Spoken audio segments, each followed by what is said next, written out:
7시 반이 되었습니다. 우리 오늘 과목은 101페이지 제7장 백 집사님이 그 본문을 읽어주십시오. 또 너는 눈으로 이는 이로 그라 하였다는 것을 너희가 들었으나 나는 너희에게 이르노니 악한 자를 대적하지 말라.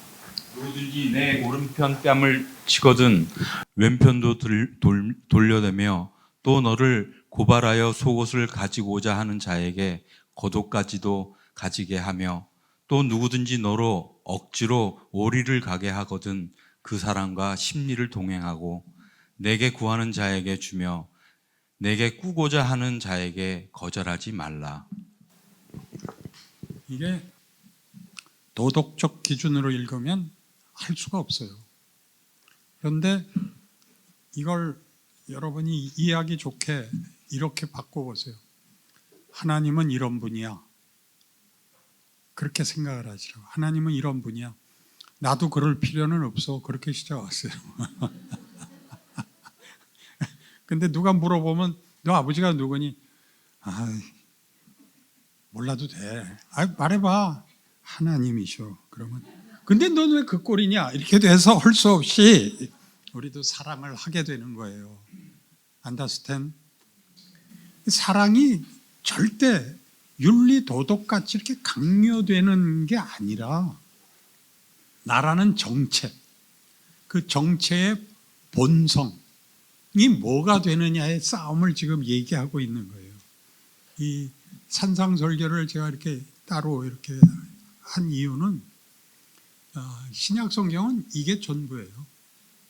사실은 예수님이 오셔서 우리에게 가르치려고 하는 게 여기에 다 들어있어요. 그리고 그 다음에는 서신서들이에요.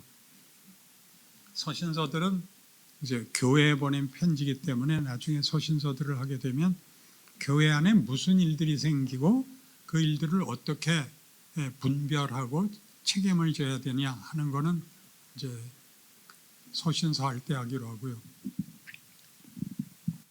얘가 자꾸 내려가는 거야. 내가 하는 게 아니고. 그래서 오늘은 그게 뭐냐면 그 제목에서 보듯이 악한 자를 대적하지 말라요. 또 오늘 기왕 나왔던 질문과 합치면 너를 해치는 저놈도 내가 천국에 데려갈 애니까 걔하고 누가 옳으냐 싸우지 말고 그냥 웃어. 그러는 거예요. 그러면 할 것 같으죠. 우리가 지금 저 새끼는 없으면 좋겠다. 또 데려갈 게니까 너 그러지 마. 그러는 거예요. 저건 네 동생이야. 그러는 거예요. 그러니까 기독교를 윤리 도덕으로 만들어 놓는 바람에 잘했다 못했다가 되고 잘한 포상을 달라 그러게 되고 그게 불만이고 왜 이 평생을 믿었는데도 이 모양 요 꼴이냐가 되는데 그게 이런 식의 보상을 받는 싸움이 아니라 나라는 존재의 본문이 인격과 속성이 달라지는 거예요. 예수가 우리를 위하여 죽는 것처럼 아버지가 그 아들을 보내서 우리 때문에 자기 아들을 잡는 것처럼 우리에게 너희를 이런 존재를 만들겠다라고 얘기하는 게 기독교거든요. 그러니까 누가 많이 악쓰면 제가 전번에도 얘기했죠. 그러면 잠깐 나 화장실 갔다 올게. 그리고 어디 가라 그랬어요? 집에 가세요. 다음에 만나면 지랄을 떨 거네요. 너 왜 화장실 간다고 안 왔어? 내가? 내가? 네가 그랬잖아. 그랬어? 그럼 미안한데 나 그랬을 리 없는데 너 돌았구나. 그런 것 같아. 나 그러세요. 뭘 싸워요? 응? 싸워서 뺏어갈 게 없어요. 자존심을 세울 필요도 없고 싸움에 승부가 나질 않아요. 오케이? 그래서 우리 이제 이 7과 본문에 들어오시면 뭘 예로 드냐면 마태복음 18장을 예로 들어서 104페이지입니다. 그 10,000달란트 빚진 자를 용서해 줬는데 그 용서받은 녀석이 100데나리온 그 빚진 자를 용서하지 않아서 그 주인이 그놈 용서했던 놈을 잡아갔다라는 비유인데, 그 달란트라는 건 굉장히 큰 돈이에요. 금화고 데나리온은 은화예요. 근데 데나리온, 그러니까 달란트가 6,000데나리온일 거예요. 한 달란트가 6,000데나리온일 거예요. 600이었는지 기억이 안 나는데 요새 인플레니까 6,000일 거예요. 그러니까 10,000달란트라는 거는 상상이 안 가는 거예요.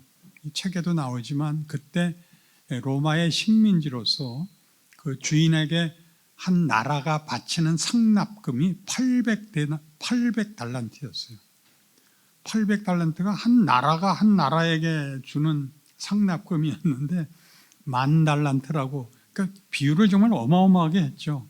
그걸 용서해 줬는데 얘가 100데나리온이면 100일치, 1데나리온이 하루 품삯이에요. 노동자의. 그러니까 비교가 안 되죠. 근데 이 얘기를 왜 하냐 하면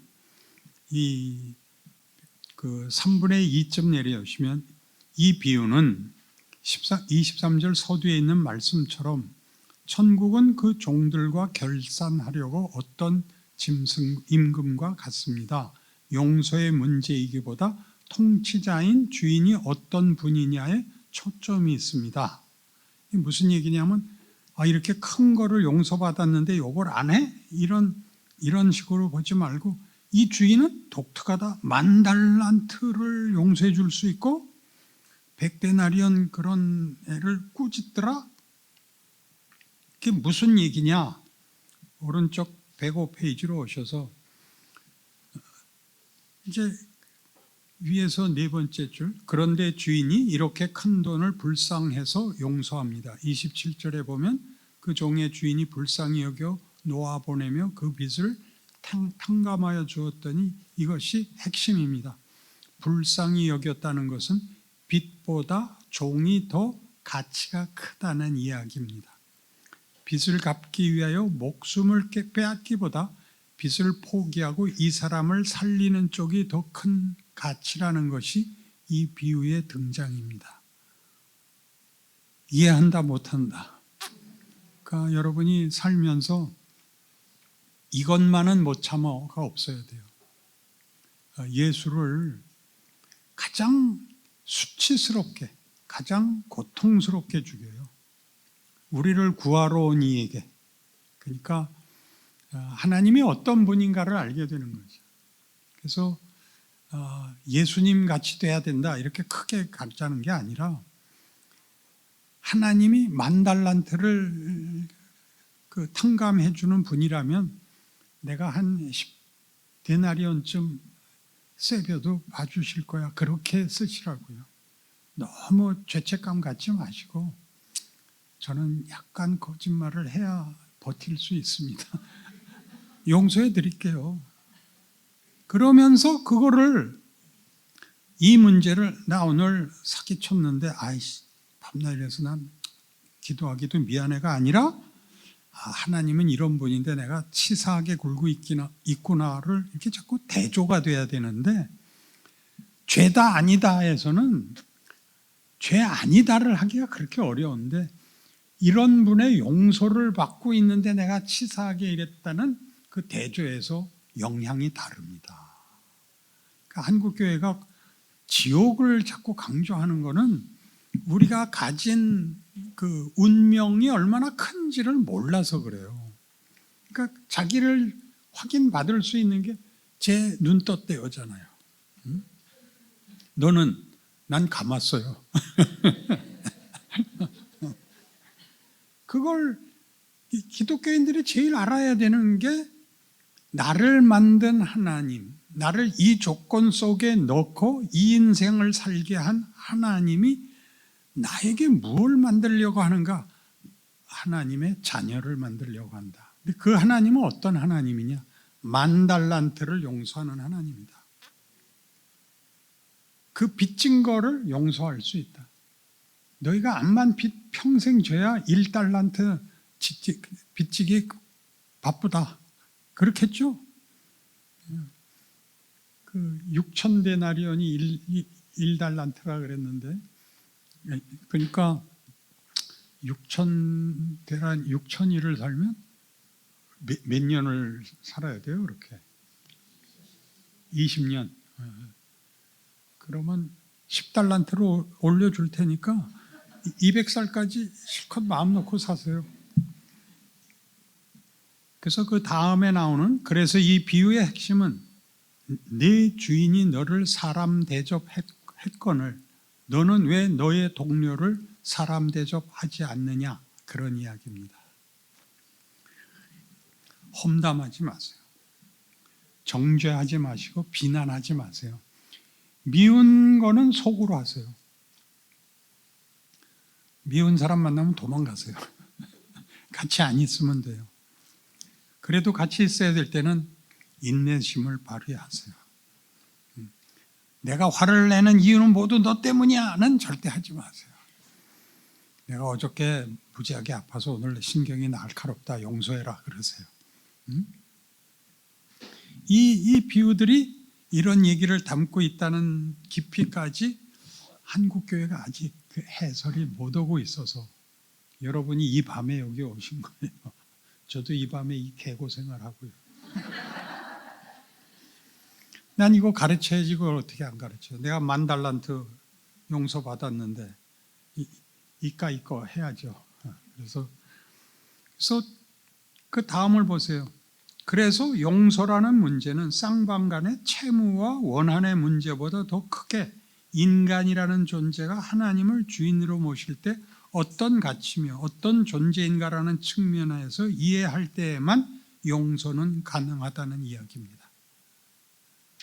됐죠? 이번 과는 이걸로 충분합니다, 사실은. 근데 그건 너무 섭섭하니까. 107페이지 위에서 5번째. 예수 그리스도를 보내어 인류를 구원하시고 하나님이 당신의 의를 나타냈다는 것은, 그의 오르심은 사랑 안에 있는 의라는 것입니다. 옳고 그른 것이 전부가 아니라 옳게 만드는 의, 사랑이라고 선언하시고 실천하시며 하나님이 누구신가를 나타내셨습니다. 세 줄 내려오셔서 우리에게 무슨 의가 나타났느냐 하면 하나님이 사랑하는 자라는 의를 나타내셨습니다. 구원에 나타난 의는 하나님이 누구이신가와 함께 하나님이 그 아들을 보내어 구원한 우리가 누구냐로 나타납니다. 성경에 이제 로마서 3장에서는 이것을 이 구원을 얘기할 때 십자가와 예수로 말미암는 구원으로 하나님이 의롭다 함을 받으시고 예수를 믿는 우리도 의롭다 하셨다 할 때, 그 의롭다는 뜻이 오를 의자를 우리가 쓰고 있고 영어로도 righteousness니까 그게 맞는데, 성경은 그 옳다가 아니고 답다예요. 답다. 하나님 다우심을 나타냈고 우리 보고 인간 다움을 가지게 했다, 그런 뜻입니다.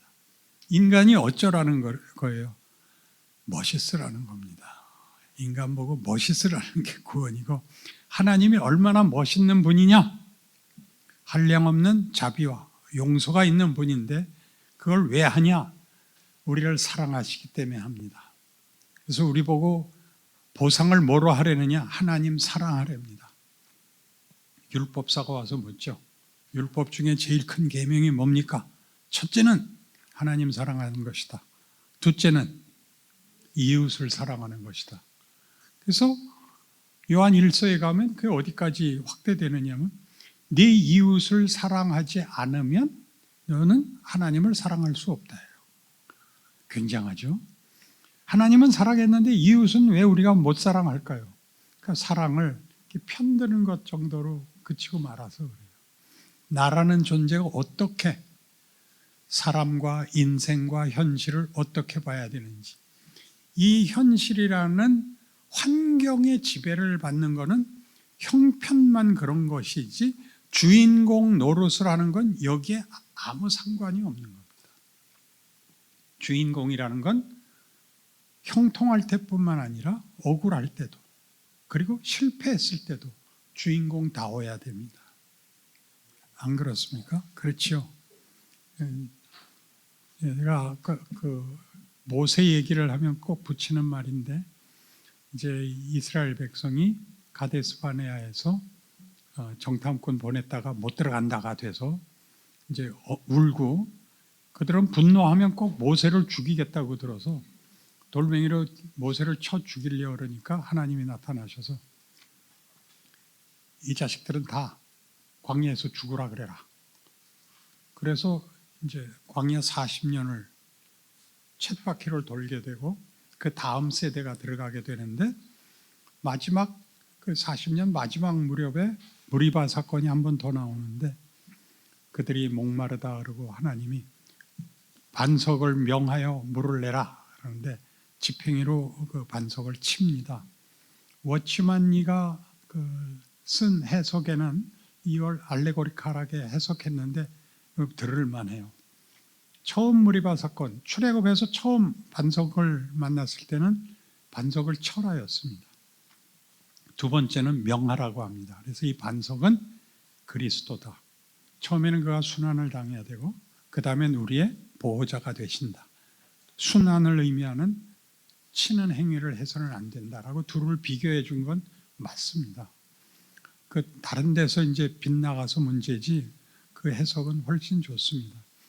근데 두 번째 무리바 사건 때 이제 그 모세가 이제 하나님 앞에 얘네들 목마르다는데 어떻게 해요? 반석을 명하라. 근데 모세가 반석을 칩니다. 왜 치냐면 그때 폭발했거든요. 그래서 야이들아, 라 이제 이렇게. 근데 그걸 그런 말은 말이죠. 가만히 차렷 자세로는 할 수가 없습니다. 손발을 흔들어야 되는데 손에 지팡이가 있는 것도 모르고 후들르다가 반석을 때렸죠. 그랬더니 하나님이 모세에게 말하기를 너 왜 백성 앞에서 내 거룩함을 안 보이고 그딴 짓을 했냐? 너도 같이 죽어라. 그러니까 모세가 놀라가지고 난 사실 잘못한 것도 없는데 내가 왜 죽어야 됩니까? 그러자 하나님이 모세에게 말씀하시기를 너를 영웅 만들려고 내가 널 불렀냐? 쟤네들 데려오라고 불렀는데 쟤네들 하나도 못 들어오는데 너 혼자 들어온다고? 넌 체면도 없냐? 그래서 모세가 맞습니다. 제가 같이 죽겠습니다. 그렇게 되는 거예요. 그러니까 이 질문이 나오잖아요. 광야에서 죽어버린 이스라엘 백성은 어디 가냐? 그 질문이 나올 만하죠. 어디 간다고요? 왜? 모세가 거기 들어가 있으니까요. 모세가. 그러니까 우리가 왜 천국 가죠? 예수가 인류 속에 들어와서 가는 거예요. 그 신구약 성경들이 얼마나 이렇게 긴밀하게 이런 메시지를 전하고 있는데 우리 지금 한국 교회에서는 저의 불만이었던 젊은 시절에 가졌던 왜 오늘 죽어도 천국에서 깨어날 걸 믿는데 하나님은 안 데려가는데 어떡하란 말이냐? 빨리 내가 죽어야 되냐? 사는 거는 아무 보상이 없고 죽으라는 얘기만 하기냐? 이게 이제 제 반발이었어요.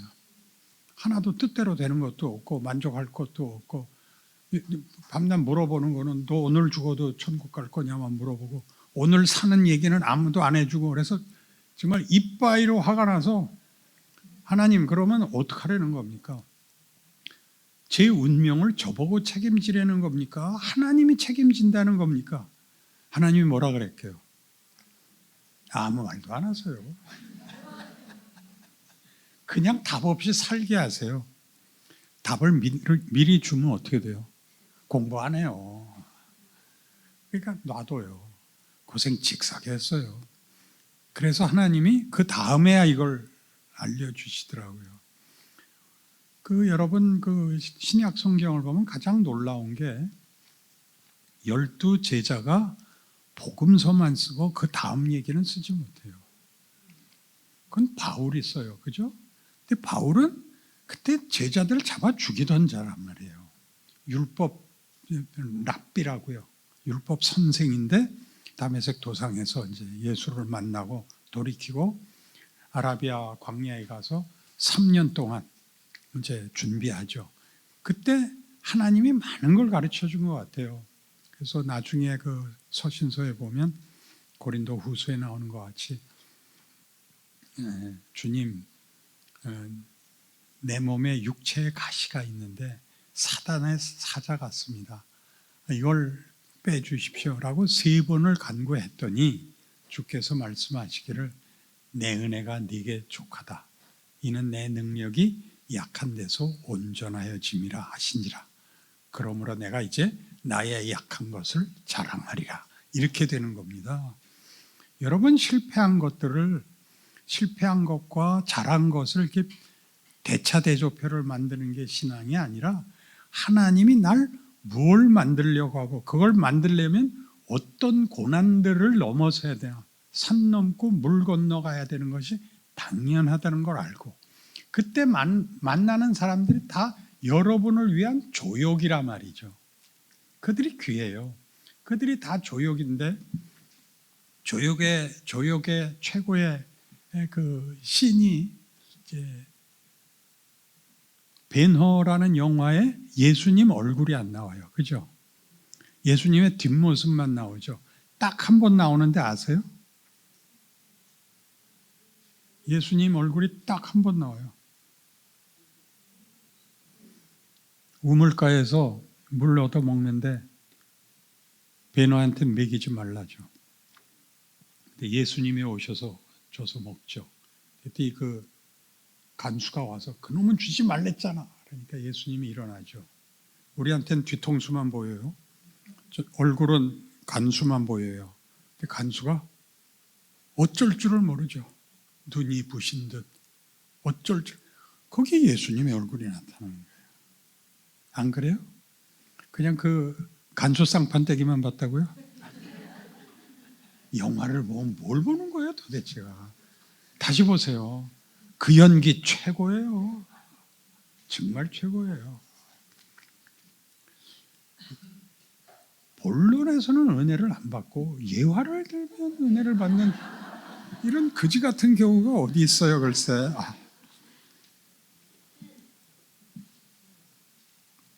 넘어가셔서 108페이지 중간입니다. 우리가 우리에게 죄 지은 자를 사하여 준 것 같이 라는 말은 하나님을 아버지라 부르는 자들에게 허락된 기도입니다. 그러니까 기도를 한다는 것은 하나님을 최소한 안다는 뜻인데 그럼 하나님이 10,000달란트를 용서하시는 분이다를 알기 때문에 우리가 우리에게 죄 지은 자를 사하여 준 것 같이 라는 말을 쓸 수가 있는 겁니다. 나도 하느라고 했습니다. 그러니 내 기도 들어주십시오. 이렇게 되는 거죠. 이거 질문 많이 받는 거예요.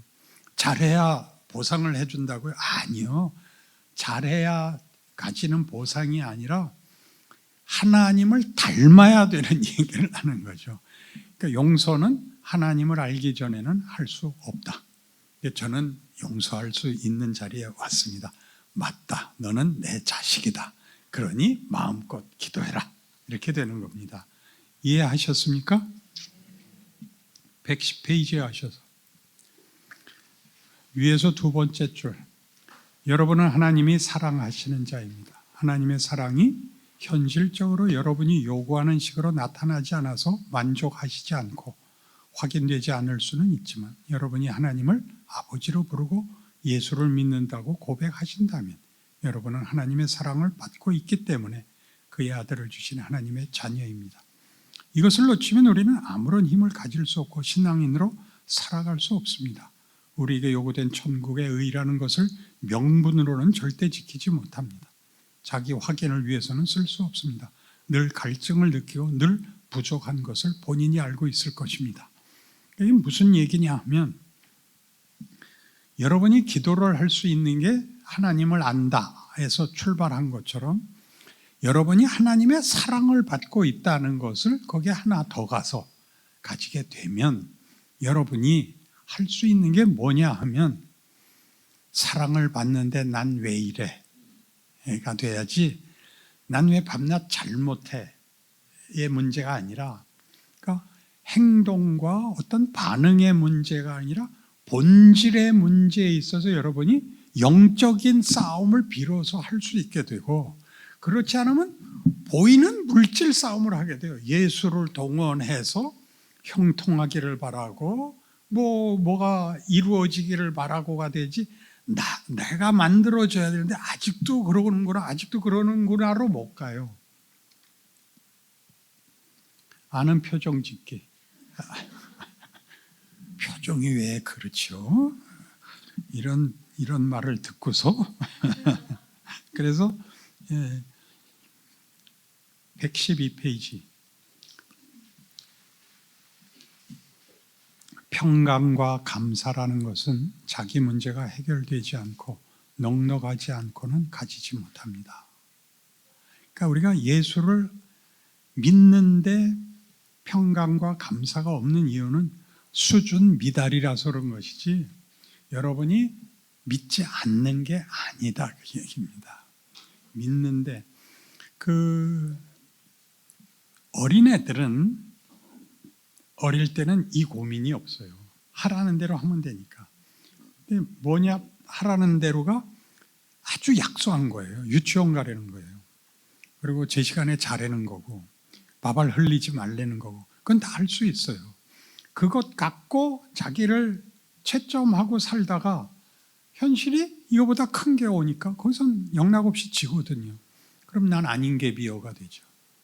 그렇게 생각하는 것은 예수님이 나를 위해서 죽었다, 그게 하나님의 사랑이다를 제대로 기준으로 갖고 있으면 속으로 창피해야지, 그렇게 본문이 꺾일 수는 없어요. 난 멀었구나, 좋아, 오늘 하루는 내가 새롭게 해볼래, 이러셔야 돼요. 언제나 이 싸움은 끝이 없어요. 그러니까 보이는 걸로 나타나지 않습니다. 안 보이는 걸로 나타나는데 이상하게 표정에 나옵니다. 멋있어져요. 115페이지 세상의 것과 다른 하나님의 의. 또 누구든지 너로 억지로 오리를 가게 하거든 그 사람과 심리를 동행하고 네게 구하는 자에게 주며 네게 꾸고자 하는 자에게 거절하지 말라. 이 억지로 오리를 간다는 것은 당시에 로마 제국의 부역 거리입니다. 그러니까 어떤 물건을 나르기 위해서 어느 동네 사람들을 강제로 끌어다 쓰면 그 사람을 쓰는 거리가 오리를 넘으면 안 되는 게 로마법이었습니다. 그러니까 상당히 공정하죠, 지배자치고는. 근데 억지로 오리를 가자 그러면 심리도 가져라. 그리고 다음에 나오겠습니다만 속옷을 달래면 겉옷도 줘라, 그러니까 나오는데, 유대인들에게는 마지막의 것이 겉옷입니다. 겉옷만 입고는 돌아다닐 수 있는데 속옷만 입고는 못 돌아다니니까 마지막으로 뺏는 게 이제 채권 문제로, 그러면 속옷을 달란다는 게 이제 그 채무를 이행 못하니까 뺏어갈 수 있는 게 속옷까지 왔어도 겉옷도 줘라, 이렇게 얘기하는 거라서 그 당시에 유대인 풍습을 모르면 이해할 수가 없게 됐죠. 117페이지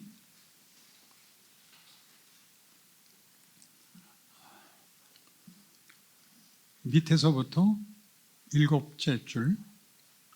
그러나 우리가 오늘 본문에서 살펴본 바와 같이 억지로 오리를 가게 하는 정치 권력과 하나님의 통치의 본질은 매우 다릅니다. 로마서 10장 13장에서 본 바와 같은 이런 정부, 정치 권력이라는 것은 일종의 통제력입니다. 법으로 규제하여 최소한의 질서를 지키기 위하여 강제 집행하는 힘입니다. 악을 행하고 죄를 범하는 자를 처단하여 사회를 지킵니다. 그러나 그런 권세 속에 적극적인 힘은 없습니다. 쉽게 통제력으로 도덕을 만들 수도 없습니다. 기독교 신앙이 추구하는 하나님의 통치의 의로움과 자비로우심을 정부 권세가 만들 수는 더더욱 없습니다. 그러니까 우리 세상에서 최고의 덕목이 윤리도덕인데요. 윤리도덕의 약점은 이렇게 부정하는 걸로 그 기준을 쓰지 긍정할 수 있는 게 없습니다. 무엇을 잘못했다를 지적하지 무엇을 잘했다가 없습니다. 그러니까 이제 기독교의 구원이라는 게 얼마나 놀라운 것이냐면 잘잘못의 문제가 아니라 부활시키겠다. 창조의 목적을 결과시키겠다. 이렇게 적극적인 힘이라 말이죠. 그러니까 우리가 용서도 할 수 있고 그리고 기도를 할 수도 있고 하는 모든 것들이 얼마나 고급하고 명예로운 일인가를 생각해야 기독교 신앙이 지켜지지. 이거 안 하면 나 혼나. 이렇게 되면 윤리도덕으로 떨어진 겁니다. 근데 이제 이런 근거, 하나님은 용서하는 분이다. 하나님은 나를 사랑한다. 모든 종교가 성립되려면 신이 있어야 되고 그 신을 섬기는 신자가 있어야 됩니다. 그런데 문제는 그 신에게 보상을 받으려면 어떻게 해야 되느냐라는 이제 그 신앙의 보상의 문제는 모든 기독교를 제외한 모든 사람이 만든 종교는 동일하게 도덕을 지키고 치성을 드려랍니다. 그래서 치성을 어디까지 드리냐 하면 그 열왕기에 보면 아하스 왕이 그 우상에게 힘을 얻기 위해서 자기 자식을 바칩니다. 그래서 그 아하스 왕이 자기 아들 그 몰록 신에게 주려고 말하자면 화로 속에 자식을 잡아 넣는 거니까 그때 하필 임마누엘 탄생이 예언이 터집니다. 그러니까 이사야가 와서 아하스 보고 저 북왕국과 아람이 동맹을 맺고 쳐들어오는 거 겁내지 마라. 하나님이 내게 말씀하시기를 저건 연기나는 두 부직갱이에 불과하단다. 못 믿겠으면 너 징조를 구해라. 하늘에서든지 땅에서든지 징조를 구하면 하나님이 보여주겠다 하셨다. 그랬더니 아하스가 난 그런 거 필요 없습니다가 돼요. 그 징조 안 구하겠습니다. 그게 무슨 뜻이에요? 난 하나님에게는 기대하는 게 없습니다. 그래서 이사야가 주는 게 너 내 말 들어봐라. 처녀가 잉태하여 아들을 낳으리니 그 이름을 임마누엘이라 하리라. 그래서 이게 얼마나 신약에 와서 예수를 우리가 만나고 나서 구약을 보면 이렇게 극적으로 대조되어 있는가 보세요. 아하스는 지가 살려고 자식 잡은 놈이고 하나님은 우리 살리려고 자기 자식을 잡아요. 그렇게 대조가 되는 거예요. 그 기독교라는 거를 어떻게 도덕성으로 얘기할 수가 없죠.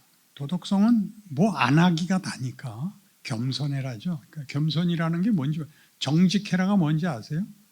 거짓말하지 않는 게 정직이지 정직 자체는 없어요. 그러니까 겸손도 교만하지 않는 게 겸손이지 그 제대로 된 그 자랑은 어떻게 해야 되는가는 없어요. 그런 식으로 모든 열매는 이 기독교에만 있습니다. 왜냐하면 신이 창조주시기 때문에 뭐든지 만들 수 있습니다. 기적을 행할 수도 있고. 그러나 가장 큰 본질, 하나님이 우리를 만들고 우리에게 요구하는 본질은 뭐냐? 우리와 당신이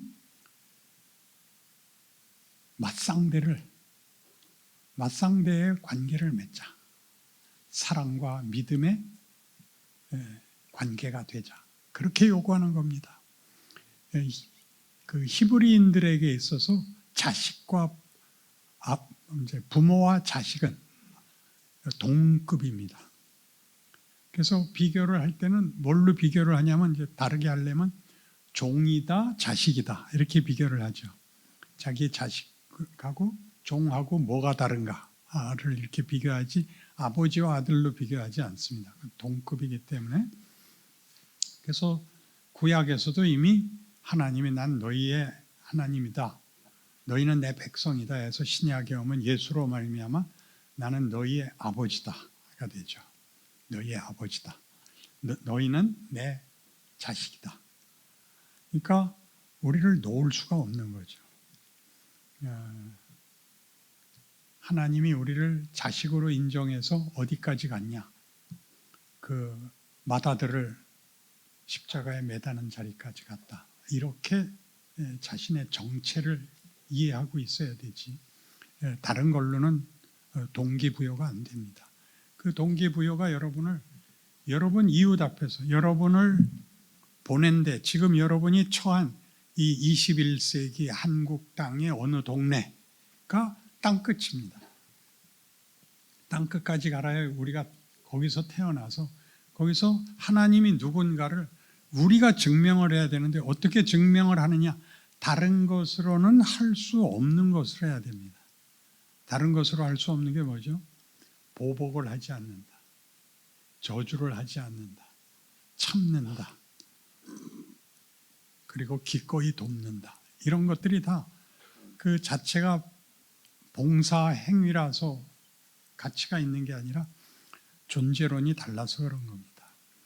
요즘 한국에 대한 그 외국에서들 그 칭찬이 자자해서 카페에서 그 핸드폰 놓고 화장실을 갔다 오는 거 보고 놀랬다든가 길에서 떨어져서 저거 어떡하나 그래서 저거 어떻게 하면 좋으냐 이렇게 그냥 놔두면 돼요. 그래서 그럼 누가 집어가면 어때요? 누가 집어가요? 아니 집어가죠. 왜 집어가요? 남의 건데. 그 말 듣고 다 기절했잖아요. 통역이 잘못됐나. 근데 그 한국 사람들의 이런 좋은 점들 이런 것 다 합쳐도 예수를 믿지 않고는 더 이상은 못합니다. 우리가 아는 안중근이든 이순신이든 한 나라를 위하는 데까지는 가지만 그것이 사람의 영혼에 영향을 줄 수가 없습니다. 윤리 도덕에는 영향을 주는데 영혼이라는 것은 이제 실제로 인간이라는 존재의 최고의 핵심된 자리를 영혼이라 그럽니다. 혈육이라고도 표현하는 것은 일반적인 인간 표현이고 이 신자들끼리 하는 얘기로는 우리가 영혼이라고 자기를 얘기하죠. 119페이지 위에서 두 번째 줄. 하나님의 백성으로 부름을 받는 모든 기독교 신앙인들이 즐겨 표현하는 예수로 말미암는 구원은 하나님의 통치 아래 초청받는 복입니다. 그 하나님의 통치의 통치의 본질은 세상의 권력과 달리 사랑입니다. 이 사랑은 너무 자주 쓰이고 또 기독교 신앙을 대표하는 것이고 모든 경우에 정답으로 제시되기 때문에 신앙인들에게 있어서 진부한 말이 됩니다. 현실적인 신앙의 갈급함 앞에 믿음이나 사랑이라는 정답들은 자주 우리를 불만스럽게 합니다. 그러나 지금 억지로 우리를 가는 문제를 놓고 기꺼이 심리를 가라는 예수님의 가르침은 하나님의 통치가 가지는 사랑을 본질로 하는 하나님의 의의 내용이 얼마나 세상 것과 다르며 큰 것인지를 제시합니다. 그러니까 우리가 세상에서 크게 얘기하는 것은 권력이거든요. 언제나 권력이고 폭력인데 지금 그 권력보다 큰 게 있다 해서 사랑이다 그럴 때 사랑 갖고 돼? 라는 거는 여러분이 아직 믿음이 깊지 않다는 뜻이 되죠. 예수를 믿는다는 말이 뭔지를 알면 사랑이 제일 크다를 알게 됩니다. 언제나 사랑을 할 수 없다는 게 문제이긴 하지만 사랑은 알고 있어서 최소한의 가책을 나는 사랑을 해야 되는데 해로 와야지 저게 말도 안 되는 소리를 하고 짓거리고 있어로 가면 안 됩니다. 그게 아주 달라지는 분기점입니다. 120페이지 가운데 하나님은 우리의 당면한 문제를 해결해 주는 것 정도로 우리와 관계 맺기를 거부하십니다. 줄쳐 놓으셔야 돼요. 그죠? 여러분들의 현실이니까. 그래서 신자의 인생은 고달픕니다. 하나님은 우리에게 이 세상에서 겪는 모든 실존 속에서 하나님의 사랑이 얼마나 큰 것이고 그의 통치가 얼마나 놀라운 것인가를 배우게 하시며 깨닫게 하시며 우리로 승복하기를 바라십니다. 그것은 하나님으로서는 대단히 고통스러운 일이십니다. 우리만 고통스러운 게 아니라 사랑은 포기할 수 없거든요. 그래서 아까 본 성경 말씀처럼 로마서 8장에 나온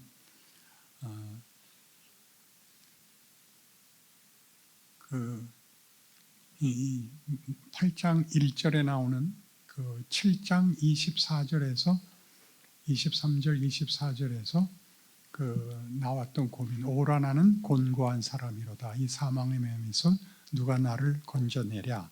그랬더니 우리 주 예수 그리스도로 말미암아 내가 하나님께 감사하리로다 해놓고 다시 그런즉 내가 몸으로는 죄를 혼으로는 하나님을 섬기노라. 그러므로 이제 그리스도 예수 안에 있는 자들에게는 결코 정죄함이 없나니 이렇게 들어가죠. 갈등이 있어서 하나님의 뜻을 따르고 싶은데 언제나 죄한테 집니다. 어쩌면 좋습니까? 그래서 예수님으로 말미암아 우리가 감사해야 됩니다. 했는데도 아직도 죄가 이깁니다. 그러니까 8장 넘어올 때 거기 조심하셔야 돼요. 이 사망의 몸에서 누가 나를 건져내랴. 그런즉 우리 주 예수 그리스도로 말미암아 내가 하나님께 감사하노니. 그랬으면 어떻게 해결이 됐다가 나와야 되는데 그런즉 내가 마음으로는 하나님의 뜻을 몸으로는 죄를 섬기노라가 다시 나와서 한 번 더 짓밟고 그러므로 그리스도 예수 안에 있는 자들에게는 결코 정죄함이 없나니에요. 그러니까 이게 무슨 뜻이냐면 너 틀려도 된다예요. 네가 완벽해지는 게 다 맞는 게 아니라 틀려도 된다. 그것까지도 이제는 사망으로 가지 않고 생명과 성령의 열매로 간다. 그렇게 얘기하는 거예요. 이렇게 쉽게 가르쳐주면 안 되는. 난 평생이 걸려서. 그러니까 확 이해가 되죠.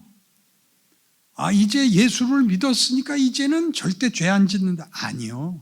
또 져요. 가책만 커져요. 근데 괜찮대요. 그것까지 다 아까 우리 본 것 같이 미리 정하신 자들을 다시 의롭다 하시고 의롭다 하신 이를 이렇게 전부 완료형으로 나온다 그랬죠. 운명이 결정되어 있고 우리가 과정을 살아요. 우리의 운명이 결정되어 있고. 그러니까 하나님이 내가 그거 물어봤을 때 야 그것도 질문이라고 하냐 그러신 것 같아요. 그래서 대답 안 하신 것 같아요.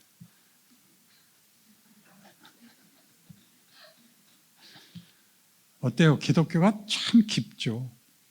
놀랍죠? 예수 잘 믿었죠. 예, 정말 잘 믿었어요. 정말 감사해야 되는데 커야 돼요. 그러니까 이제 성숙을 따져야 돼서 어렵습니다. 121페이지 밑에서 세 번째 줄. 오늘날에도 우리가 신앙생활을 하면서 가장 당황해하는 것은 우리의 신자된 현실이 고통스럽다는 사실입니다. 우리가 기대하는 하나님의 응답은 찾아보기 힘듭니다. 그것을 세상의 거짓된 것과 비교할 때 상대적으로 나온데도 하나님은 보상해 주시지 않습니다. 상대적으로는 우리가 낫죠. 최소한 도덕적으로나마. 그런데도 보상해 주시지 않습니다. 이런 일들이 우리도 모르게 본성적인 종교성과 결부되어 기독교 신앙을 정치적 권력으로 추구하게 만듭니다. 말하자면 우리가 사는 이 시대와 사회 속에서도 기독교가 사회에 영향력을 갖기를 원하고 진실한 의미에서도 정치적 권력이 되기를 소망합니다. 그래서 강제력이 되기를 바라는 거죠. 그러면 우리가 우위에 서거든요. 기독교 신앙이 권력이 되면 우리는 믿었고 저것들은 안 믿은 거니까 저것들은 하인이고 우리는 주인이고 이런 식의 계급 차이라도 날 텐데 그걸 안 해주신다니까요. 어디까지 읽었어요? 성경은 그렇게 가르치지 않는데 기독교가 정치적인 힘이었으면 더 큰 영향력을 발휘할 것이라고 생각합니다. 그것은 개인 모두의 신자된 현실에서도 동일한 기대로 나타나기 때문에 각 개인의 신앙의 현실 속에서도 실망하고 실제로 국가와 사회의 일원으로서도 신자로서의 생활은 사실 틀립니다. 그러니까 권력이 되기를 바라고 강제력이 되기를 바라지 이 다 반대하고 모르는 사람들 속에서 빛이 되고 소금이 되라 그러니까 미치겠는 거죠. 나 혼자 따로 살아야 되니까. 그러니까 왜 그러라 그러냐. 너희가 빛을 비춰야 그들도 비로소 알게 된다. 그럼 그게 무슨 의미냐? 너희가 은혜를 입은 자일 뿐만 아니라 은혜를 나누는 자까지 와야 된다. 그러는 거죠. 그러기 전에 죽여달라고요? 착해야 되는 게 아니라 생각하는 그 본질이 달라요. 생각을 하는 게 잘잘못의 싸움이 아니라 아까도 얘기한 것 같이 그래 쟤도 하나님이 구원하신대. 천국 가면 쟤 만난대. 그러시라고요. 예수 안 믿는 것들이 우리 놀리는 게 뭔지 아시죠? 너 그러면 지옥 가 그랬더니 그래 나 지옥 갈 테니까 너 천국 가라. 내 걱정하지 마라. 그렇게 말을 해요. 근데 그렇게 말하는 놈한테 그러세요. 근데 천국 가서 너 만날 것 같아서 그래. 그럼 그 사람이 대답을 못 할 거예요. 123페이지 위에서 6째 줄 내려서 이 나라 이 민족이 다 예수를 믿고 하나님의 백성이 되어 아무 근심 걱정 없이 없는 나라가 되고 내가 져야 할 십자가가 없게 되기를 바라는 기도로서 민족과 국가를 위하여 기도하신다면 안 됩니다. 여러분은 이미 하나님의 통치 속에 있기 때문에 이 세상이 하나님을 알지 못하고 해답이 없는 고통과 문제 속에 직면해 있는 것을 불쌍히 여기고 은혜를 베풀어 달라고 기도해야 됩니다. 그러나 여러분의 책임을 면하기 위하여 국가와 민족을 들먹여서는 안 됩니다. 그것은 여러분 개개인에게도 동일하게 마찬가지입니다. 그러니까 우리가 교회를 부흥하게 해주세요라든가 교회가 요새 힘이 떨어지고 이런데 어떻게 하면 좋아요? 그런 걱정하지 마시고 여러분 인생을 사세요. 그 책임은 목사들한테 지우시고요. 여러분은 자기 인생을 사세요. 내가 만나는 사람, 내가 가야 하는 길에서 여러분이 빛이고 소금이어야 되는 것이지 이렇게 크게 금성같이 금성도 별 중에 하나니까 작은데 달 같고 해 같고 그렇게 다 하라는 거 아니니까 열심히 하셔야 됩니다. 왜 그렇게 해야 되냐면 단체로 묶어서가 아니라 각각의 개인의 개성과 독특함을 하나님이 인정하시는 겁니다. 하나님의 부요하심과 풍성하심에 대한 여러분의 답이 되어야 합니다. 그래서 쭉 내려오셔서 거기 골로새서 인용한 데 읽겠습니다. 누가 철학과 헛된 속임수로 너희를 사로잡을까 주의해라. 이것은 사람의 전통과 세상의 초등학문을 따르며 그리스도를 따름이 아니니라. 그 안에는 신성의 모든 충만이 육체로 거하시고 너희도 그 안에서 충만하여졌으니 그는 모든 통치자와 권세의 머리시니라. 예수를 믿는다는 것은 세상이 가지고 있는 어떤 힘보다도 더 큰 힘, 의에 있어서, 진리에 있어서, 생명에 있어서, 가치에 있어서 아니 모든 어떤 부분, 어떤 내용으로든 세상이 만들어내지 못하는 신성의 충만함으로 가는 부름입니다. 신성에 참여한다. 이게 기독교입니다. 우리가 신이 되는 겁니다. 여러분은 신이 된다 그러면 일단 능력과 권력 면에서 어떻게 우리 시가 신이 돼 이렇게 생각해서 이게 너무 과한 약속이다 이렇게 생각을 하실 거예요. 우리가 피조물인데 어떻게 신이 돼? 근데 성경이 말하는 신성이라는 것은 그게 아니라 여태껏 본 바와 같이 용서하고 사랑하고 편들고 기다려주는 것이 신성이거든요. 우리가 믿는 하나님이 그런 분이라고요. 창조주시고 무소부재하시고 전지전능하시고 그거 아니에요. 그건 우리 식으로 표현한 거고 실제로 하나님은 그 아들을 십자가에 매단 아버지입니다. 예수의 아버지일 뿐만 아니라 우리 모두의 아버지라는 것을 그 아들을 그래서 육체로 보내요. 인간의 그 대표를 삼으사 그를 십자가에 매달므로써 우리를 십자가에 매달아 우리의 하나님과 가로막았던 관계를 깨고 새로운 묶음으로, 연합으로 너희를 만들어내려고 내 아들을 보냈다. 그게 십자가로 죽고 부활로 새로운 사람을 만들어내서, 성경 신약에서는 계속 새 사람이라는 얘기가 자주 등장하죠. 새 계명을 받았다, 새 사람이 되었다라는 서신서에 자주 등장하는 이 새 사람이라는 말이 헌 사람, 새 사람이 아니고 다른 사람인 것이죠. 생존 경쟁에 있었던 인생이 아니고 신성에 참여하는 인생이 되는 것이죠. 멋있는 겁니다. 영어 할 줄 모르는 때는요, 그냥 이렇게 웃으면 되잖아요. 인상 쓸 필요는 없잖아요. 웃고 뭐라 그러면 오케이, 오케이. 그러면 되잖아요. 그렇게 하세요. Yes, okay. 무슨 말인지 하나도 몰라도 돼요. 표정만은 좋아야죠. 우리는 달달달달 해야만 하려고 그래요. 띄엄띄엄 하는 거는 안 하려고 그래서 한국 사람들이 영어를 잘 못 배운대요.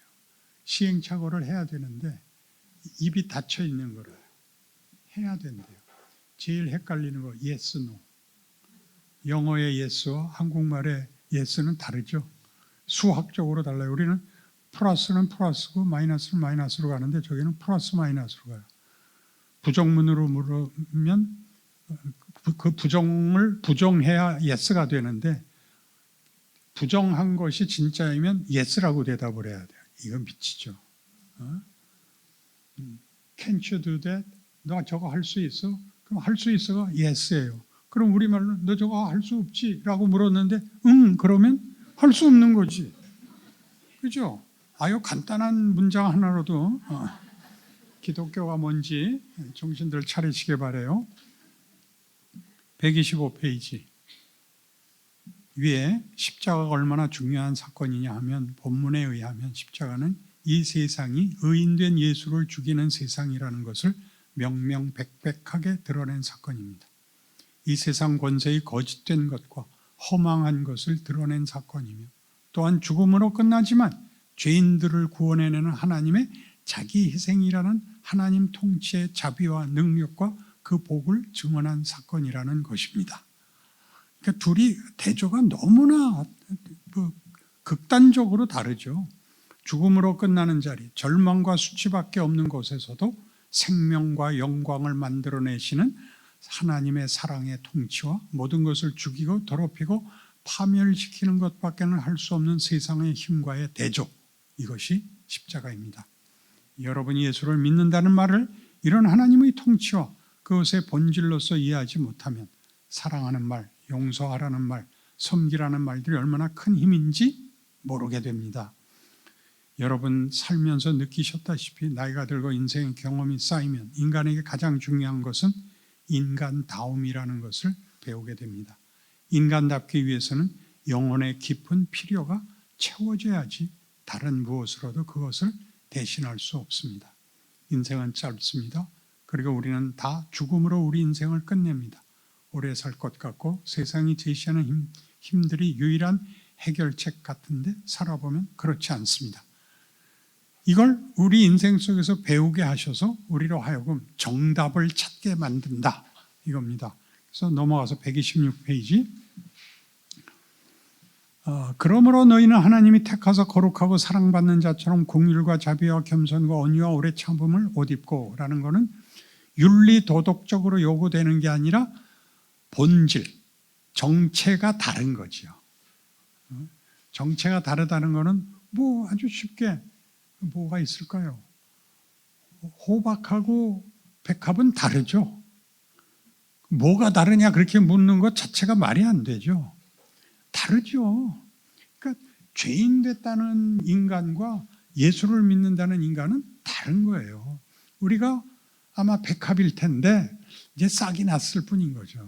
꽃이 피려면 좀 걸려서 그러지 싹이 난 것 같고 우리는 생명을 얻었고 구원을 얻었고 운명이 결정됐다는 걸 아는 것이지 우리가 빨리 자라는 것, 빨리 자라는 게 뭐게요? 제일 빨리 자라는 게 칡농쿨이에요. 그놈은 모든 걸 다 덮어버려요. 세상은 그것밖에 할 줄 몰라요. 하나님의 자녀이고 그의 통치 아래 있다면 그 통치의 본질을 누리고 있고 책임져야 할 사람에게 무엇을 요구합니까? 긍휼과 자비와 겸손과 온유와 오래 참음을 옷 입으라고 합니다. 이 속에는 능력이 요구되지 않습니다. 이게 무슨 말이죠? 그것은 무슨 힘이 있어야 되고 지식이 있어야 되고 뭐 그런 게 아니고 속성이 바뀌어야 됩니다라는 뜻입니다. 속성이 바뀌어야지 의지로는 못합니다. 의지로는 못하는데 여러분이 언제 철이 들죠? 자식 낳아서 길을 넣을 때야 비로소 철이 들죠. 그러면 자식에게 뭘 요구하죠? 너는 나가지 말라고 가르치죠. 더 심하게. 그랬더니 자식이 어느 날 하는 말, 엄마 말 들었어?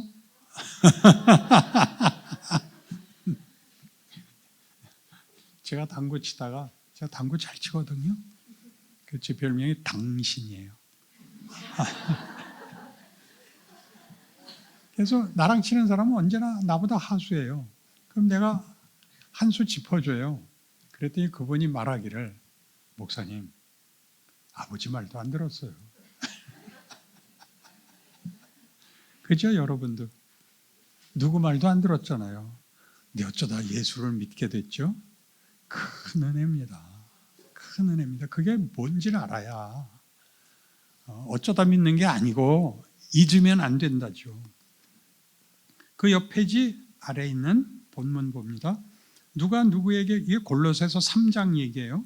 누가 누구에게 불만이 있거든 서로 용납하여 피차 용서하되 주께서 너희를 용서하신 것 같이 너희도 그리하고 이 모든 것 위에 사랑을 더하라.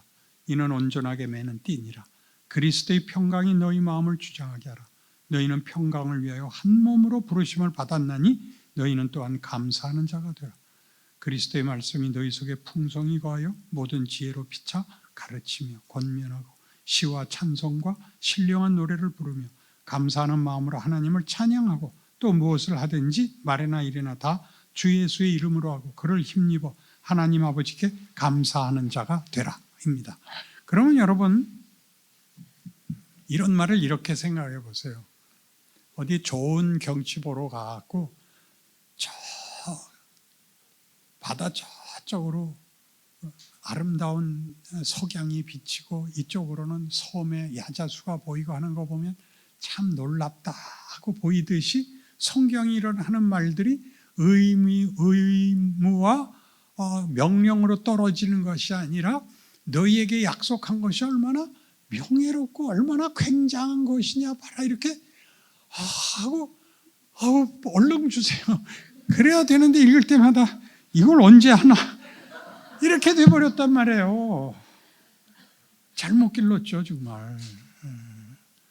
이 읽을 그래 맞아 일로 부르고 있어 여기까지 가야 돼 우리가 갈 수 있대 안 가면 멱살을 잡고 끌고 가겠대. 그렇게 여러분의 인생과 현실에 대한 이해가 여러분들에게 정말 감사고 기쁨이 되셔야만 합니다. 아멘.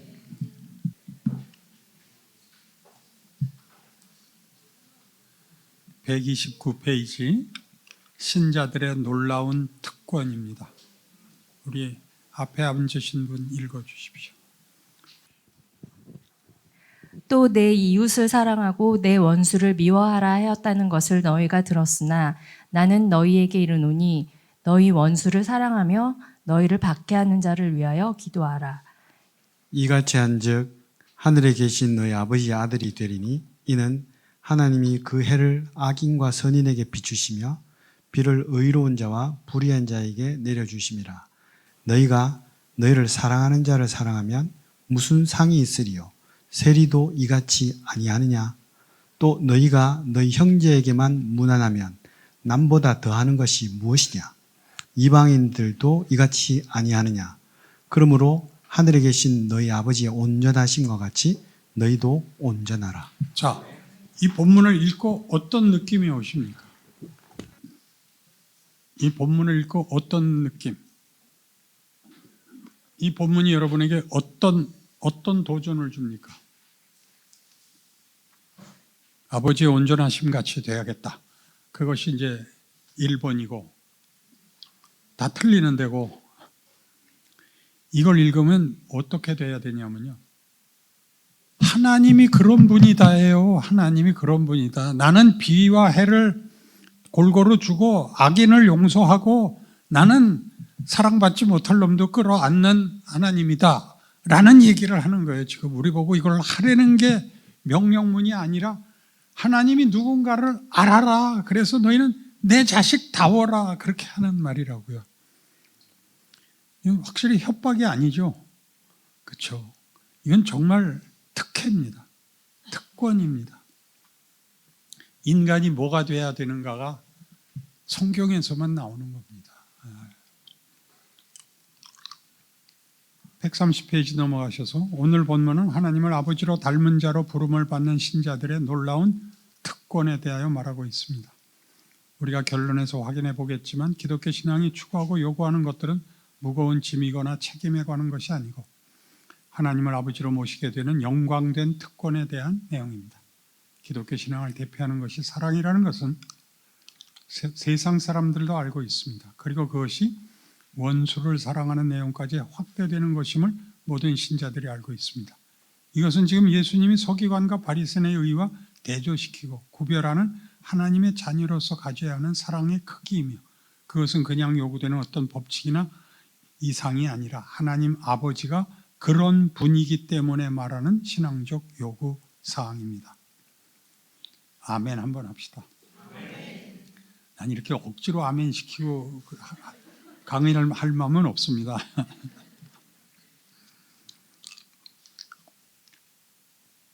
그 오른편에 있는 본문도 어디 누가 또 읽어주십시오. 그때 예수께서 안식일에 밀밭 사이로 가실새 제자들이 시장하여 이삭을 잘라 먹으니 바리새인들이 보고 예수께 말하되 보시오, 당신의 제자들이 안식일에 하지 못할 일을 하나이다. 예수께서 이르시되 다윗이 자기와 그 함께한 자들이 시장할 때에 한 일을 읽지 못하였느냐? 그가 하나님의 전에 들어가서 제사장 외에는 자기나 그 함께한 자들이 먹어서는 안 되는 진설병을 먹지 아니하였느냐? 또 안식일에 제사장들이 성전 안에서 안식을 범하여도 죄가 없음을 너희가 율법에서 읽지 못하였느냐? 내가 너희에게 이르노니 성전보다 더 큰 이가 여기 있느니라. 나는 자비를 원하고 제사를 원하지 아니하노라 하신 뜻을 너희가 알았더라면 무죄한 자를 정죄하지 아니하였으리라. 인자는 안식일의 주인이니라 하시니라. 그러니까 율법을 유대인들은 결국 그걸 지켜서 보상으로 구원을 받는 걸로 알고 있었던 것이고, 예수님이 오셔서 지금 하는 얘기는 율법은 다 너희를 위해서 있는 거다. 너희를 정죄하려고 하는 게 아니라 너희를 내가 목적한 데까지 데려가려고 준 규칙이니라. 그러니까 이걸로 잘잘못을 나누는 문제가 아니라 율법을 지켰다가 아니라 율법이 가지는 목적과 본문이 무엇인가를 봐라. 그래서 율법사가 물었잖아요. 그 율법 중에 제일 첫째가 하는 계명이 뭡니까? 자, 첫째는 하나님 사랑이요, 둘째는 이웃 사랑이니라가 됐죠. 그러면 율법을 이제 축약하면 10계명으로 대표할 수 있는데, 10계명을 보시면 제1조에서 4조까지는 하나님에 대한 거예요. 여호와의 다른 신을 두지 마라. 여호와의 이름을 망령되이 부르지 마라. 안식일을 지켜라. 이렇게 다 하나님에 관한 것이고, 5조부터는 이제 이웃에 관한 거예요. 네 이웃의 것을 탐내지 마라, 살인하지 마라, 그런 거짓 증거하지 마라, 이런 것들로 돼 있는 거를 예수님이 뭐라고 둘을 딱 불렀냐면 하나님 사랑, 이웃 사랑 이렇게 됐단 말이에요. 그럼 요한일서에 가면 뭐라고 얘기하냐면 네가 하나님을 사랑한다면 이웃을 사랑하지 못하면서 어떻게 하나님 사랑한다는 소리를 하냐, 이렇게 나와요. 그러니까 우리는 하나님 사랑하면 그 다음부터는 내 맘대로 판가름을 하고 내가 재판을 할 수 있는 것 같이 생각하는데 사랑이란 그런 것이 아니라는 거죠. 그러니까 여기 있는 이 모든 것, 그러니까 우리가 이제 자기가 못났으면요, 자기를 확인하기 위해서 자기가 잘못하지 않은 걸 잘못한 사람을 찾아다녀요. 손가락질 하려고. 그래야 내가 증명이 되니까. 근데 자기가 잘하면요, 자기도 모르게 사람들이 모여들어요. 그 잘한다는 거는 뭐 우리 성경에서는 다 겸손이고 사랑이고 인내고 이렇게 됩니다. 자기도 모르게 그렇게 돼요. 왜요? 다 굶주려 있어요. 다 굶주려 있고 다 욕해요. 이번에 축구대표단 못 들어올 거예요. 가뜩이나 흉흉한데 그따위로 진 건 좋아. 근데 그따위로밖에 못해. 이제 다 다리 몽둥이를 다 그냥. 이게 우리의 본성이라고요. 하나님이 없으면 인간이 서로 원수를 질 수밖에 없어요. 왜냐하면 상대방을 뺏어야 내 필요가 채워지거든요. 하나님을 믿으면 그 필요가 하나님께 다 있다는 걸 알게 되는데 이웃의 것을 뺏는 건 결국 뭐예요? 거짓 증거나 거짓말이나 도둑질이나 강도질이나 다 그걸 뺏어서 인간이 뭐가 되는 게 없잖아요. 그냥 생존을 위한 걸 뺏을 수밖에 없잖아요. 그래서 지금 하는 이런 말들이 여러분에게 성경이 이랬다 저랬다를 그런 도덕성이나 신앙, 종교성이라는 것으로 치를 하지 마시고 우리를 만드셨고 우리의 현실을 요구하시는 하나님이 정말 어떤 분이고 날 뭘 만들고 싶어 하시는가에 대하여 깊이, 뇌리에 깊이 박히셔야 됩니다. 그래서 여기 이제 다윗 얘기가 나오는데 예수님이 안식일의 주인이래요. 그리고 안식일이 사람을 위하여 있는 것이지 사람이 안식일을 위하여 있는 게 아니래요. 말이 맞죠? 채찍이 왜 필요하죠? 말을 때려서 이제 달리게 하려고 채찍이 필요한데 채찍을 위해서 말이 있진 않죠. 그러면 금방 알아듣겠죠. 근데 왜 다 하나님이 우리를 인생을 살게 하고 이런 환경과 현실에 처박으시는가? 그 환경이 잘못된 것 아니고 내 실수까지도 잘못된 것이 아니고 이걸 통과해야 허물이 하나 벗겨진다. 뭐가 하나 더 올라간다. 그렇게 이해를 하셔야 됩니다. 그러니까 그러면 아무래도 더 됩니까? 됩니다. 아무래도 될 수 있는 형편이 절대 안 옵니다. 하나님이 주무시지도 않고 졸지도 않으시면서 여러분을 눈동자같이 지켜보고 있어서 컨닝할 수도 없고 도망갈 수도 없습니다. 넘어가셔서 132페이지 위에서 다섯 번째 줄 하나님이 어떤 규칙보다 자비를 우선하시는 하나님이라는 것이 오늘 본문 5장 43절 이하의 말씀입니다. 해를 악인과 의인에게 비를 의로운 자와 불의한 자에게 차별 없이 주시는 하나님입니다. 그러나 우리는 그렇게 하면 질서가 없어지지 않느냐는 생각을 제일 먼저 떠올리게 됩니다. 혼란만 생기고 옳고 그름이 없다면 혼돈 그 자체가 아니냐 생각합니다. 문제는 옳고 그름이 무효하다는 것이 아니라 옳고 그름이 최고의 덕목이 아니며 최고의 법칙이 아니라는 것입니다. 옳고 그름보다 더한 법칙이 있는데 관용의 법칙이라는 것입니다. 도덕법과 옳고 그름을 무시하자는 것이 아니라 그것 위에 이 더 큰 법칙이 있다는 것입니다. 여러분이 윤리 도덕으로 여러분이 판정받기를 원하신다면 그리 갈 수밖에 없습니다. 그걸 성경에서는 바리새인의 의, 서기관과 바리새인의 의라 그러는데 그게 무슨 뜻이냐면 윤리 도덕으로 갑시다. 그렇게 얘기하면 거기는 예수가 필요가 없어집니다. 얼마나 다른지가 거기입니다.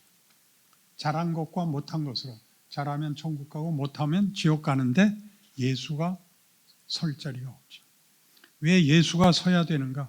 우리는 하나님의 DNA를 물려받아야 되기 때문에 예수가 우리를 낳아야 되는 겁니다.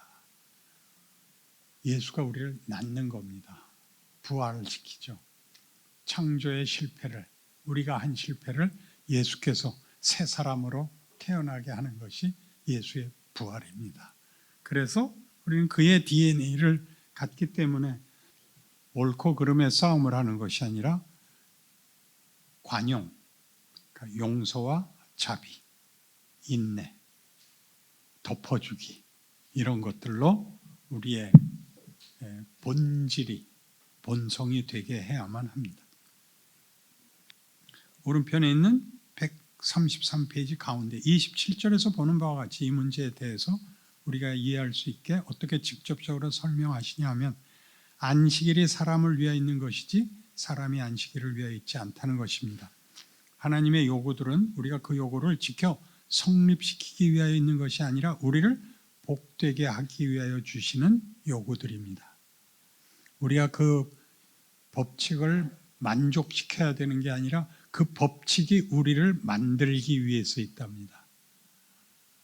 깊고 놀랍죠? 넘어가셔서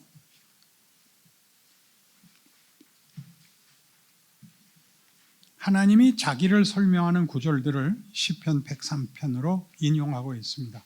여호와께서 공의로운 일을 행하시며 억압당하는 모든 자를 위하여 심판하시는도다. 그의 행위를 모세에게 그의 행사를 이스라엘 자손에게 알리셨도다. 여호와는 긍휼이 많으시고 은혜로우시며 노하기를 더디하시고 인자하심이 풍부하시도다. 8절에 나오는 하나님에 대한 설명은 굉장히 중요합니다. 하나님이 어떤 분이냐 할 때 하나님은 공의보다 자비로움이 우선해서 그 속성과 당신을 대표하는 내용으로 성경이 선언하고 있습니다. 하나님이 어떤 분이냐 하면 용서하시는 자비로운 분이십니다. 이것이 최우선입니다. 능력과 도덕은 이것 다음에 나오지 그것들이 먼저 나오지 않습니다. 그래서 이걸 대표하는 구절이 그 오른쪽 아랫단에 있는 출애굽기 34장이 그 금송아지 사건 때 모세가 하나님 앞에 나아가 용서를 구하고 하나님 한번 만나 주십시오 했을 때 모세를 바위 틈에 숨기고 지나가시면서 스스로 하나님을 선포하시죠. 여호와로라 여호와로라 자비롭고 은혜롭고 노하기를 더디하고 인자와 진실이 많은 하나님이로라. 이 선언이 그때 터집니다. 이것은 여러분 두고두고 잘잘못에서 우리가 벗어날 수가 없는데 잘못으로 운명이 결정되지 않는다. 잘못이 결정하지 않고 잘해야만 결정된다. 그래서 이렇게 생각하세요. 잘하기 전엔 죽을 수도 없다. 200살까지 살아야 될지 몰라요. 그렇죠? 그쯤 걸리겠죠? 제가 빨리 죽게 해줘요. 그러니까 성경이 하는 얘기가 이게 다 다르게 들리지 않아요? 이렇게 공부를 해보면 기독교가 이제 뭐 믿고 믿사오니 이게 치열하게 생각을 했지. 그리고 내가 해야 되는 규칙들, 명령들만 있었지. 우리를 어떻게 설득하고 있는가, 우리를 어떻게 대접하고 있는가 하는 차원에서는 많이 지금 우리 한국교회가 못 쫓아오고 있습니다. 그건 우리 잘못이 아니고 이제 3세대에 왔습니다. 우리가 1세대가 순교, 2세대가 부흥, 그리고 우리 3세대가 이제 본문을 해석해야 되는 겁니다. 그 뒤에 이제 탕자 비유가 나옵니다. 길게 탕자 비유를 본문으로 소개하고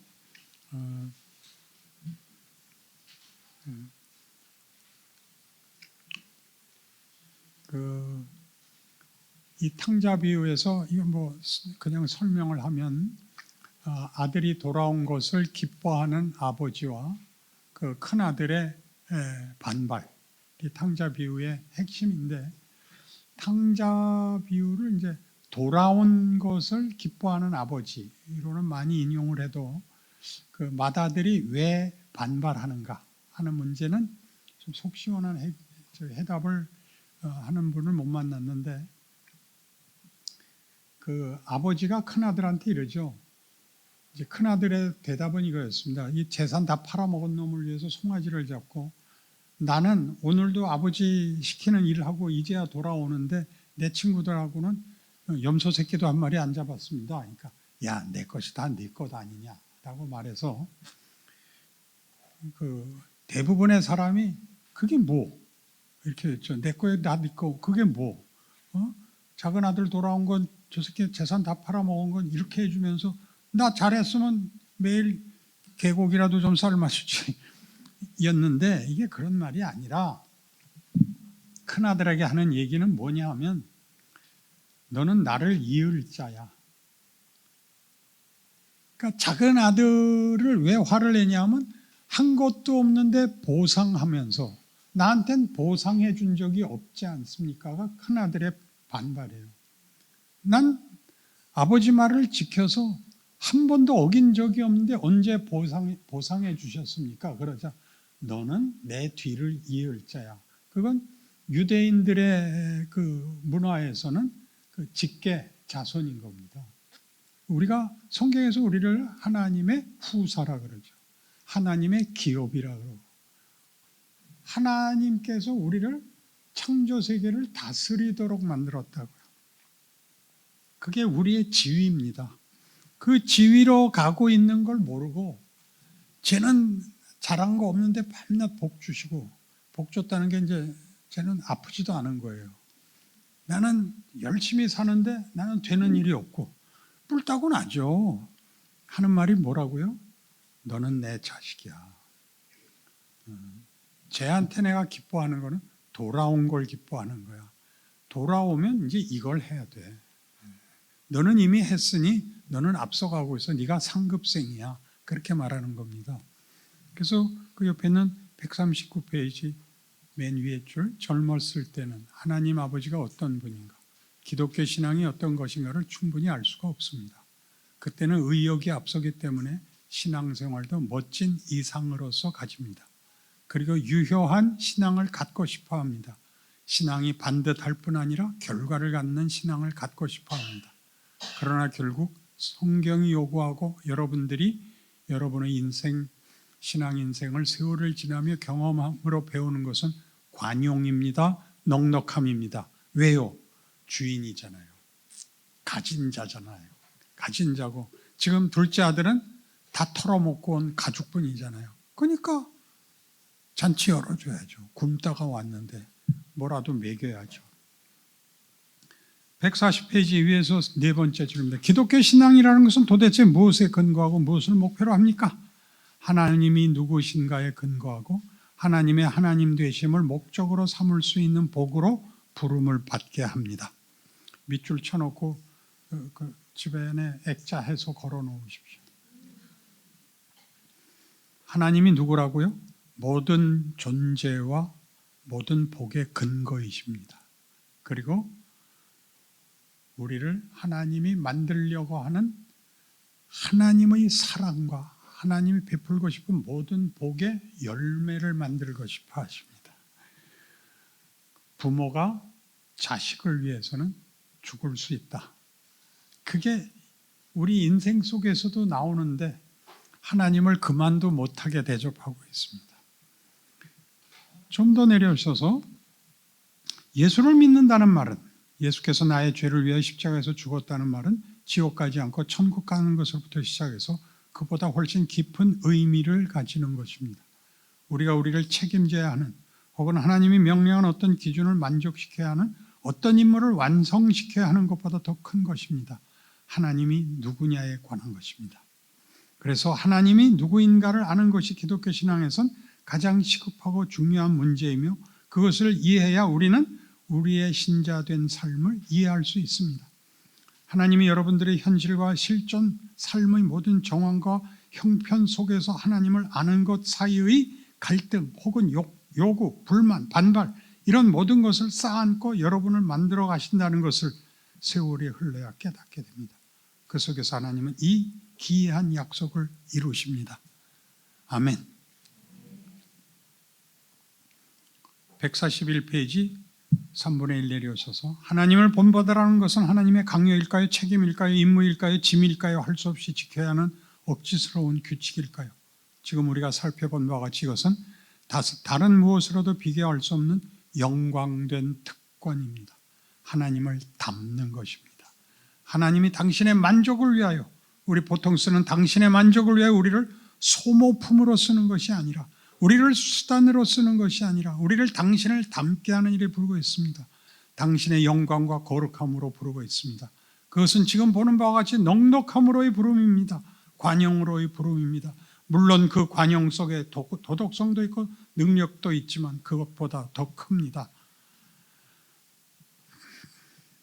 그래도 아멘 안 하고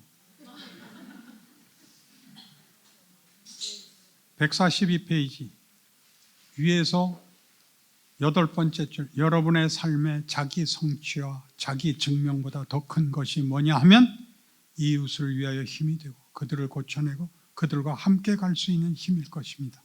함께 갈 수 있는 힘, 혼자 상대를 이기고 저들을 희생하여 그 위에 승리를 가지는 것보다 내가 희생하여 저들을 승리케 하고 함께 가는 것, 이것이 성경이 말하는 사랑입니다. 하나님이 예수 안에서 부르시는 기독교 신앙의 핵심되는 진리들입니다. 그래서 우리의 오늘의 본문은 그러므로 하늘에 계신 너희 아버지의 온전하심과 같이 너희도 온전하라.